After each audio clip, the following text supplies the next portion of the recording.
So I thought we could start by talking a bit about the initial ideas for the show. Cédric, maybe you could share a bit about your original vision, how you started to kind of imagine the two gallery spaces. I feel like it was a natural kind of continuation or meeting point between my research, my personal research concerning performance, gender and race, and kind of the desire to find like an entry point to deal with that in the context of Nottingham Contemporary, which has that kind of history of putting on shows that are very much thinking about contemporary art in a broader perspective than just like visual arts. So taking into account music, fashion, design, for instance. And very like spontaneously, I just thought about Grace Jones as an intuition. And very quickly, it started to make sense as a potential project because of the collaborations that she entertained during her career. Again, not only in terms of music, but also in terms of fashion, cinema, visual arts. And yeah, I mean, it was the kind of the opportunity for us to involve figures such as Andy Warhol, Keith Haring, Mapplethorpe, Basquiat, and lesser known figures that kind of followed her and worked with her, but not only, because the idea very quickly was also to involve much more contemporary figures to the show. So it kind of became like patchwork very quickly of ideas and of like themes to speak about race, performance, gender, fashion, and the AIDS crisis through the lens of Grace Jones. And so for that, because of that specific kind of way of dealing with such issues through her, we started to speak about an exhibition as a multifaceted portrait, but also as a fan fiction exercise and as a study at the same time. So it's a lot of things, but I think ultimately it comes down to a simple experiment when it comes to the exhibition, because we wanted it to be also, we want it to be experienced in a very simple way, and use some of the kind of problematics and problems that are raised through her work and her career to go deeper if people want to.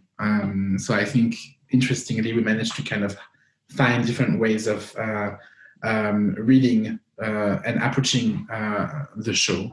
I think very early on, we realized that the treatment of the space, or the way that the galleries were going to be designed, was going to play a very important role in bringing out a lot of those themes, playing with a lot of the concepts. They're at the heart of Grace's image making.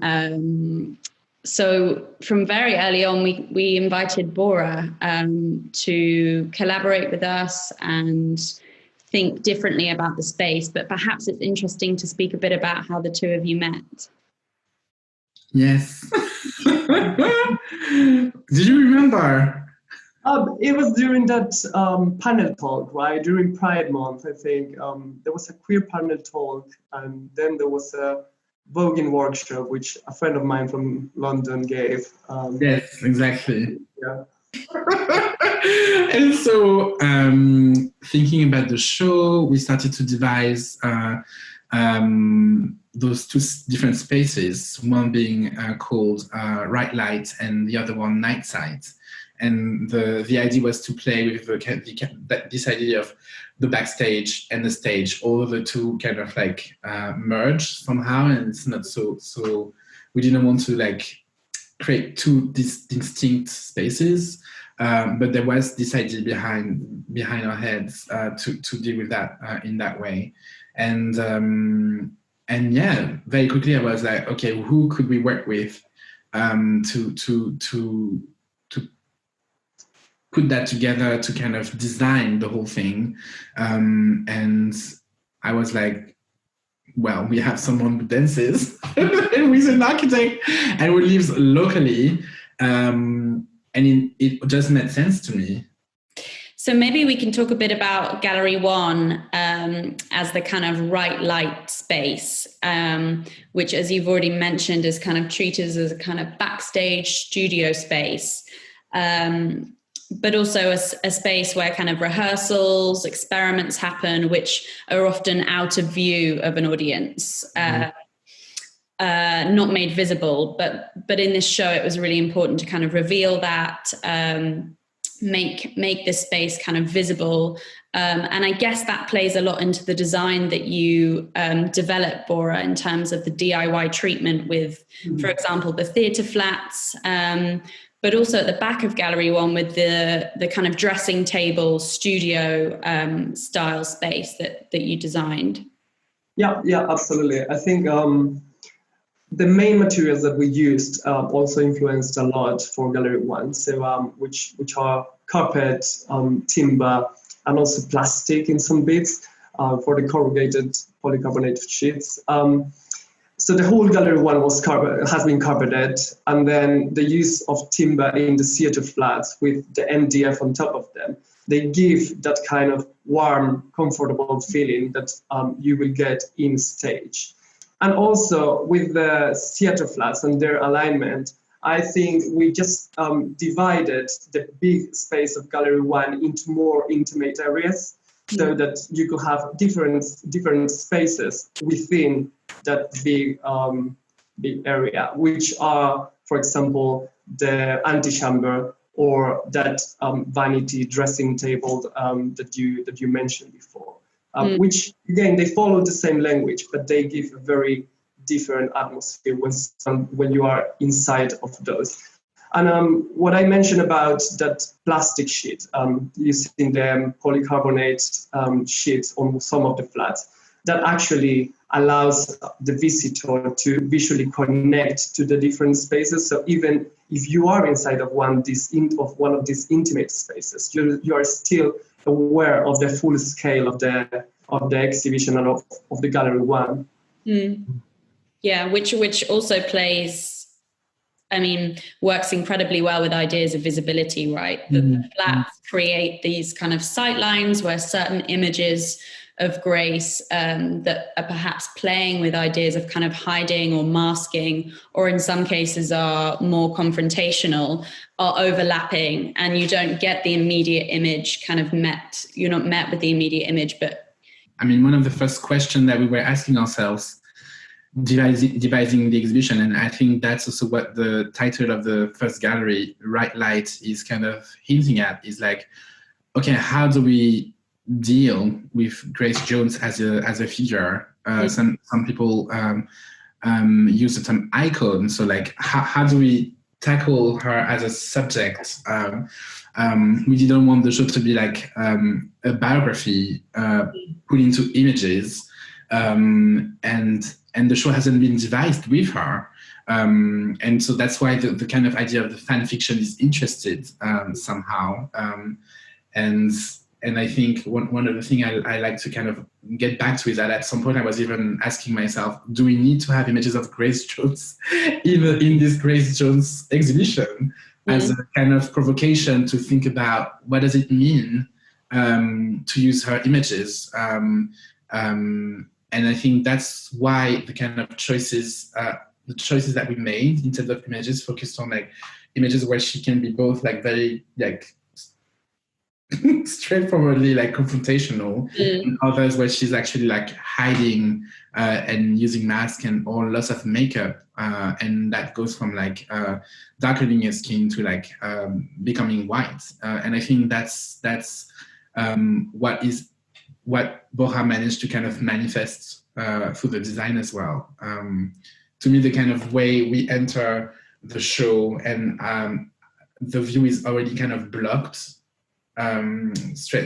straightforwardly is like, to me, a very interesting gesture. And I think I'm looking forward to like see how people navigate the whole space. The theater flats as an element, it was a very interesting selection because, you know, theater flats are completely related to the performing arts. And then they are the elements that actually set the division between stage and backstage. And then I guess if we move into sort of gallery 2, where obviously some of the visual language and design components run through, but there's also some obvious changes in materials, whether that be the kind of heavier sort of rubber or the PVC curtain. But there's a shift, I guess. We're now kind of front stage. Yeah, I mean, I think we still use the theater flats, and that was a move just to connect both galleries, because at the end of the day, it's part of the same exhibition. However, the way they are treated is completely different. So some of the flats are just painted, and instead of using flats in another as another enclosure, we also use this PVC curtain, which gives a bit of a more, you know, rough disco atmosphere to the area. And then there is this whole space in the middle, which, you know, Cédric, when you guys first approached me, you had something quite clear in your mind that you wanted something like a dance floor on the gallery too, and I think that works quite good. I mean, it's a gesture that kind of makes you think about it, because you have the podiums with the dresses on top, you have all those projections going on. I think gallery 2 that is called Night Sight. At the beginning, I think we wanted to go really full on, kind of like, okay, disco, dance floor. And then kind of took a step back and actually wanted to like find that thin line between like, okay, how do we actually not, how do we avoid the kind of gimmicky aspects of the dance floor per se? And I think that was also like due to the kind of reflection that there is in the show about the architectures of dance floor, and that's how we start actually with that picture of Niels Levin, for instance, and the mural that Basquiat designed for the Palladium, for instance. And I think already having the kind of like those huge blown up images set like another feel, another atmosphere to the show. But then the kind of like thing that I think I'm really proud about is very much the kind of the idea of those two modes of the gallery. Of one, when the lighting is like kind of uniform across the whole gallery, and there is no light, and some of the podiums are empty. And another mode where the music is on and the light is much more focused on some of the works, and projections turned on. And the kind of move from something that is very calm to something that is much more vibrant, both on a musical level and a light level. And I think the idea was very much to kind of make the exhibition dance somehow. Yeah. So it was not only about kind of representing or like creating some kind of a set design for the gallery, but actually making it perform disco.